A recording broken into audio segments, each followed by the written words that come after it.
When your business depends on the Microsoft Cloud, there's a lot of technology at work behind the scenes. While digital transformation fuels a lot of growth, the challenge is to reduce e-waste along the way. Because we're convinced what's good for your business can also be good for the environment, we're embracing sustainability through our circular centers. How? It starts at the drawing board, where we design and plan our parts for optimal use. And once a server is retired, it's securely wiped of all data and sent on a new series of adventures. Some components are harvested for spare parts. Some servers are donated to local schools and colleges. And other elements are routed through our sustainable supply chain and find new life somewhere else.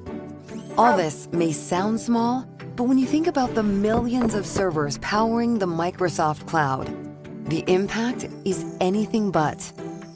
Our goal is to reuse 90% of the servers we design by 2025, and by 2030, to be both zero waste and carbon negative in our operations. The best part is, this kind of circular thinking isn't just limited to the Microsoft Cloud. It's a model for a dramatically more resilient supply chain for virtually any industry. Because when you have a plan for every part, you know exactly where every component came from and where it's going. So when an unexpected challenge of any size comes along, you know exactly how to respond.